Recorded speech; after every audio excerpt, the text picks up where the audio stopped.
In Climate Watch, major protests have been disrupting cities across the world as they demand action on climate change. The group Extinction Rebellion organized a protest, and they're considered more radical than other demonstrations. Yesterday, the group kicked off 2 weeks of planned protests designed to shut down cities. For more on this, I'm joined by Karla Adam. She's a London correspondent for The Washington Post. So, Karla, tell me a little bit more about this group. How does this group differ from others who are protesting climate change?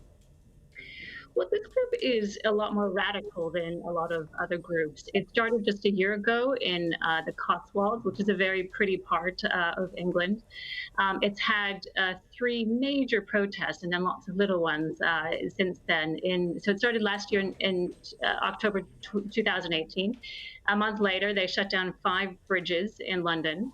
And at the time, that was seen as quite a major thing, and it was.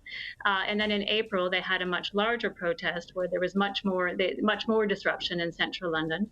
That was their second big protest. And this is their third one in October, which is sort of bigger and bolder than the rest. And as you just mentioned, it's happening in dozens of cities around the world. The largest one is in London, and organizers sort of expect, they say, about, over the course of the 2 weeks, sort of 5 times the levels of protesters, and they hope disruption that we saw in April. In April, we had over 1,100 arrests, just to give you a sense of the sort of scale of things. I mean, you look at the arrests, you look at the ability to shut down these major bridges in the heart of London. What are their demands? Yeah, they have 3 demands. If you walk amongst them, they'll tell you their 3 demands quite readily. So I'll see if I can do it here. Their first demand is for governments to tell the truth and declare a climate emergency. Their second demand is for governments to pledge to be carbon neutral by 2025.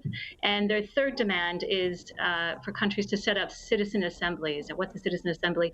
It's something sort of akin to a jury in the sense that it would be, sort of smaller groups of people who are randomly selected from the population at large, and they would sort of set the priorities going forward. And when you hear people say these 3 demands, it sounds it's quite almost simple, really. But there's a yawning gap between the status quo and meeting those 3 demands.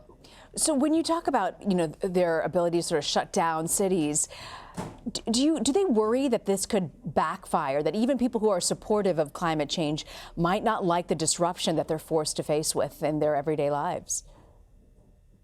Yeah, I think that is one of the real risks. I think it's, I spent a day or some time with the organizers in their bustling office in East London, and it's something that they're very much aware of. But they at the same time think it's,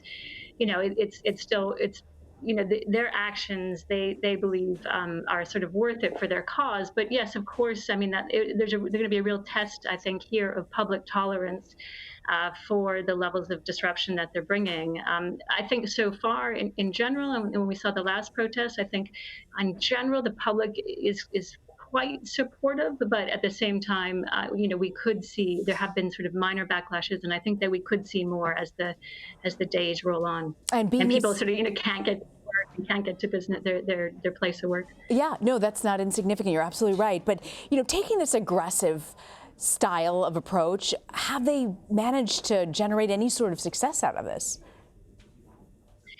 Yeah, well, I guess how would you define success? I mean, have they met their 3 demands that I just mentioned? I mean, no, they haven't. But they have. At the same time, they have had some success. I mean, they've really sort of, along with the students striking and various other things, they've helped to sort of change the tone of the debate. I mean, in the UK, the 2 main political parties are debating what should Britain be carbon neutral by 2050 or 2030. I mean, that's where the debate is. It's not whether or not Britain should do it. It's just sort of how fast should they go and what's reasonable. So they've really sort of helped to change the debate, but even sort of more than that, there's also been some pretty significant policy changes. So after their protest in April, the day after their representatives met with the government, the British Parliament declared a climate emergency, and then just a few weeks later, Theresa May, who was then Prime Minister, one of her final acts was to pledge in law that Britain become carbon neutral by 2050, which will require some massive changes here in the UK. It's incredible, though, to see this group on the ground pushing very aggressively, demanding change. We'll have to watch and see what happens. Karla Adam, thank you very much for joining us. Thanks for having me.